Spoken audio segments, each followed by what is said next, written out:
Hello everyone, good evening सभी को। और यहाँ पर जो एमटीएस का 14 अक्टूबर का आपका थर्ड शिफ्ट का एग्ज़ाम है वो समाप्त हो चुका है।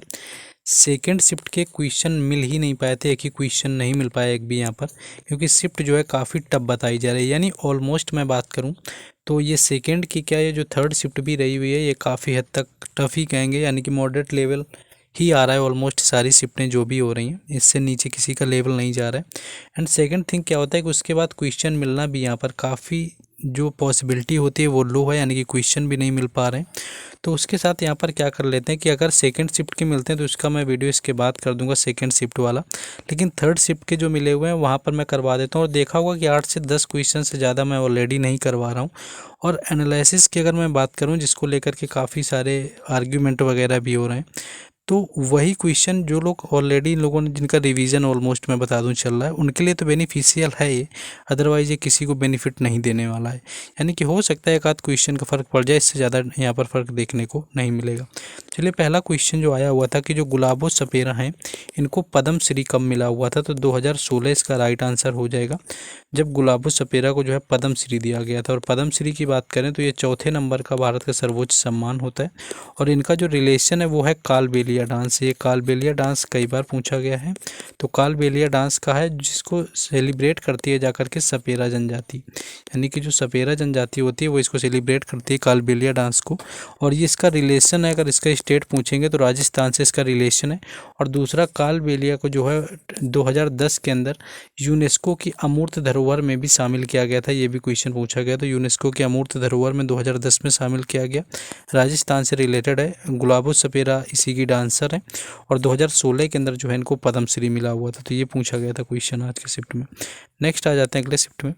ये क्वेश्चन देखिए आसान भी है और ऑलमोस्ट कहेंगे कि रिपीटेड भी है। माई कंट्री जो है माई लाइफ किसकी जो है बायोपिक आपकी है, तो लाल कृष्ण आडवाणी की यहाँ पर राइट आंसर हो जाएगा। यानी कि जो लाल कृष्ण आडवाणी है इनकी ये बायोपिक का नाम है माई कंट्री माई लाइफ। और सेकंड शिफ्ट में भी पूछा गया था। यानी कि ऑलमोस्ट मैं बात करूं तो कोई ऐसी शिफ्ट नहीं है जिसमें कि बुक से क्वेश्चन नहीं आ रहा। और बुक के ऊपर मैंने ऑलरेडी 2 वीडियो पहले भी कर रखे हैं, जाकर के देखेंगे, जिसमें कि मैंने जो है प्लेयर्स वगैरह हो गए जो क्रिकेटर हैं या कुछ और भी स्पोर्ट्स से रिलेटेड हैं उनकी बायोपिक मैंने कराई हुई है ऑलरेडी। उसके साथ साथ जो अदर बुक्स वगैरह हैं राइटर्स की, जैसे कि अरुंधति रॉय की हो गई और शशि थरूर की हो गई, तो जितने राइटर फेमस हैं और जिनकी ऑलमोस्ट बुक एसएससी के एग्ज़ाम में आती है वो मैंने ऑलरेडी करवा रखी है, तो जाकर के वहाँ से चेकआउट कर सकते हैं। नेक्स्ट आते हैं अगले में हम लोग, अगला क्वेश्चन। हाँ, ये क्वेश्चन एक पूछा गया था कि जो समा चकेवा है ये महोत्सव है किस स्टेट से आपका रिलेटेड है। तो समा चकेवा की बात करें तो ऑप्शन में अगर आपको बिहार दिया हुआ था तो वही आपका राइट आंसर था, क्योंकि बिहार के साथ इसको झारखंड में भी सेलिब्रेट करते हैं। और झारखंड को ऑलरेडी पता है कि ये झारखंड जो था ये बिहार का ही पार्ट था, लेकिन वर्ष 2000 के अंदर क्या है इसको यहाँ से अलग कर दिया गया था, यानी कि झारखंड जो है बिहार का अलग किया गया था बिहार से वर्ष 2000 में। तो बिहार से रिलेटेड होता है आपका समा चकेवा, जो कि भाई बहन को समर्पित होता है, यानी कि भाई बहन का जो आपसी प्रेम होता है उसके ऊपर यह है समा चकेवा फेस्टिवल रिलेटेड होता है, जिस तरह से हमारा रक्षाबंधन होता है। तो इसको भी याद रखेंगे। बिहार का कुछ और फेस्टिवल याद रख सकते हैं, जो कि राजगीर महोत्सव याद रखना है, कई बार पूछा जाता है। तो राजगीर जो महोत्सव है ये भी बिहार से रिलेटेड है, इसको भी याद रख सकते हैं। नेक्स्ट आ जाएंगे अगले क्वेश्चन में हम लोग। नेक्स्ट क्वेश्चन एक देखिए, ये भी क्वेश्चन ठीक ठाक था। जब क्वेश्चन प्रीवियस ईयर के होते हैं तो कहीं ना कहीं आसान हो जाते हैं, लेकिन प्रीवियस ईयर से जब ज़्यादा टफ हो जाता है तो थोड़ा मुश्किल होता है। यहाँ पर जैसे कि भारत और पाकिस्तान का पूछा गया कि भारत और पाकिस्तान के बीच में जो है लाहौर घोषणा यहाँ पर पूछी गई थी, यानी कि जो लाहौर डिक्लेरेशन है बिटवीन इंडिया एंड पाकिस्तान, ये कब हुआ था जाकर के। तो ये आपका 21 फ़रवरी यानी कि 21 फरवरी 1999 में, यानी कि 1999 में हुआ था जाकर के। और 1999 में कभी अगर कारगिल वगैरह कभी पूछ लेते हैं, जो यानी कि जो कारगिल वॉर था वो किस ईयर में हुआ था, तो कारगिल जो युद्ध था वो भी आपको 1999 में हुआ था। तो ये भी याद रखना है। तो लाहौर जो घोषणा हुई थी जाकर के, डिक्लेरेशन जो था लाहौर का, ये 1999 में हुआ था। तो ये क्वेश्चन आज का पूछा गया था। देखिए, जब मैक्सिमम क्वेश्चन मिल जाएंगे तो उन क्वेश्चंस की पीडीएफ हम टेलीग्राम चैनल और व्हाट्सएप चैनल वगैरह पर प्रोवाइड कराते हैं। उन दोनों के लिंक जो है डिस्क्रिप्शन में दिए गए हैं, तो जाकर के उनसे भी जाकर के जुड़ जाना है। बाकी जिनका क्वेश्चन ज़्यादा और याद आते हैं तो वो लोग यहाँ पर बता सकते हैं। एक क्वेश्चन आपका चांदी के आपके संरक्षण से, आपके संक्षारण से था, यानी कि जब चांदी में मान लीजिए जंग लग जाती है तो वो आपका कौन सा आपका सूत्र होता है। जैसे कि आपका उसमें आयरन का भी पूछ लेते हैं कई बार। तो चांदी में क्या होता है, जब आपका H2S से क्रिया करता है आपका, तो ये आपका फॉर्मूला जो है यहाँ पर पूछा गया था चांदी के संक्षारण से रिलेटेड। तो ये भी क्वेश्चन केमिस्ट्री का ठीक ठाक देखने को मिला हुआ था। नेक्स्ट आएंगे अगले क्वेश्चन में। नेक्स्ट एक आपका मल्टी डायमेंशनल जो डायमेंशनल पावर्टी इंडेक्स था, इससे क्वेश्चन पूछा गया था और पहले भी ऑलमोस्ट इससे क्वेश्चन पूछे गए। तो यहाँ पर अगर मल्टी डायमेंशनल पावर्टी इंडेक्स की बात करें 2020 में कितने मिलियन लोग गरीब थे, आपका ओवरऑल पूछा गया था। तो ये आपके 269 के करीब थे, यानी कि 269.8 या आपका 270 दे सकते हैं, या आपका 269 दिया होगा। तो इतने मिलियन जो लोग थे, यानी कि ओवरऑल मैं बात करूँ तो 21% के अप्रॉक्स जो लोग थे वो यहाँ पर मल्टी डायमेंशनल पावर्टी जो इंडेक्स है 2020 का, उसके अकॉर्डिंग गरीब रहे हुए थे। तो ये क्वेश्चन पूछा गया था।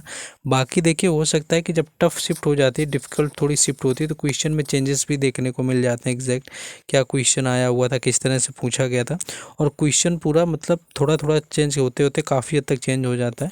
तो जिनको एग्जैक्ट अगर क्वेश्चन याद आ जाए और इस शिफ्ट में एग्जाम रहा हो तो वो लोग कमेंट कर देंगे, तो उसको PDF में जो है करेक्ट कर दिया जाएगा, ताकि बिल्कुल जो है एग्जैक्ट क्वेश्चन मिल पाए। नेक्स्ट क्वेश्चन है कि भारत और पाकिस्तान के बीच आपकी अच्छा ये क्वेश्चन फिर से यहाँ पर लग गया। एक्चुअली ये 1999 का मैंने ऑलरेडी बता दिया, ये दोबारा से यहाँ पर आ गया, इसको हटा देते हैं। ये फिर से आ गया क्या, अच्छा यहाँ से ठीक है। ये क्वेश्चन आपका अगला है कि आवर्त सारणी में जब आप बाएं से दाएं की ओर जाते हैं तो परमाणु का आकार क्या होता है। तो ये आपका घटता है, ये याद रखना है। और ये आपका पूछा गया है, यानी कि जो परमाणु आकार से, यानी कि जब बाएं से दाएं हम लोग चल रहे होते हैं तो जो एटॉमिक जो आपका जो होता है, यानी कि आपका जो होता है आकार वगैरह जो आपका यहाँ पर पूछा गया, वो यहाँ पर एटॉमिक जो साइज़ होता है वो क्या करता है, वो डिक्रीज़ कर जाता है।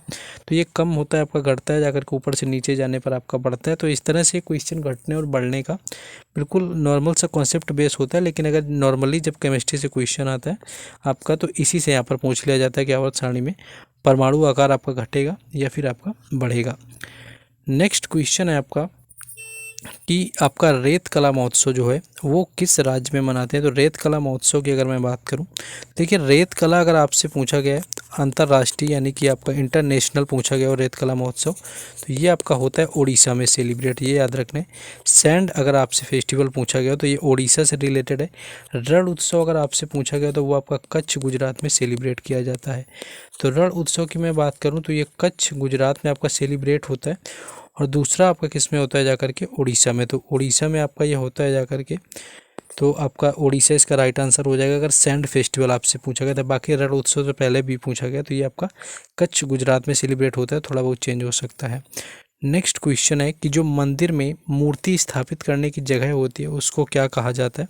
तो इसको हम लोग गर्भगृह बोला जाता है। ये भी क्वेश्चन आपका प्रीवियस ईयर का है, पहले भी ये क्वेश्चन पूछा जा चुका है। तो जो गर्भगृह होता है ये क्या होता है कि ये मूर्ति की स्थापित करने की जगह होती है। तो ये मूर्ति की स्थापित करते हैं, तो ये गर्भगृह आपका पूछा जाता है। ये आपका पहले भी क्वेश्चन पूछा जा चुका है, प्रीवियस ईयर जो लोग करके गए होंगे तो ये क्वेश्चन आसानी था। नेक्स्ट क्वेश्चन है कि किस राज्य को स्पोर्ट यानी कि जो खेल वगैरह होते हैं उनको बढ़ावा देने के लिए किस राज्य को जो है पुरस्कार दिया गया, यानी कि अवार्ड दिया गया है।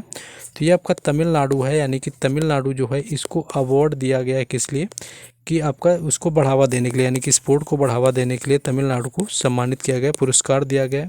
और मिज़ोरम से ये याद रखेंगे कि खेल को उद्योग का दर्जा देने वाला, यानी कि खेलों को उद्योग का दर्जा देने वाला जो स्टेट बना हुआ है वो मिज़ोरम बना हुआ है। और पहली जो स्पोर्ट आपकी यूनिवर्सिटी है, यानी कि पहला आपका जो स्पोर्ट यूनिवर्सिटी यानी कि जो खेल विश्वविद्यालय पहला, वो कहाँ पर खोला गया था। तो स्पोर्ट विश्वविद्यालय पहला खोला गया था मणिपुर में भारत का, जो कि 2018 में, क्योंकि ये क्वेश्चन भी 2018 से लेकर के करंट से लेकर के कई बार ये क्वेश्चन पूछा गया, अभी भी पूछा गया, इस साल भी। तो स्पोर्ट यूनिवर्सिटी पहली मणिपुर में खोली गई और 2018 के अंदर खोली गई थी। तो यही कुछ क्वेश्चन थे। बाकी यहाँ टेक्स्ट बुक का देख सकते हैं कि जिन लोगों को परचेज़ करना हो तो 439 रुपये में मिल रहा है। परचेज़ करने का लिंक डिस्क्रिप्शन में दे दिया है। मेरा कूपन कोड राष्ट्रीय यूज कर लेना, तो 12% का डिस्काउंट होकर के आपको पूरे 439 में मिल जाएगा जाकर के। तो जाइए, जिन लोगों को परचेज़ करना है परचेज़ करिए। बाकी वीडियो को लाइक शेयर एंड चैनल को सब्सक्राइब कर लें। बाकी हम लोग मिलेंगे जाकर के। अभी सेकंड शिफ्ट का हम लोग देखते हैं कि सेकंड शिफ्ट का क्वेश्चन कुछ मिल गया, तो सेकंड शिफ्ट का भी जैसे ही मिल जाता है तो उसको भी यहाँ पर हम लोग अपलोड कर देंगे। बाकी मिलते हैं सेकंड शिफ्ट वाले में। जय हिंद।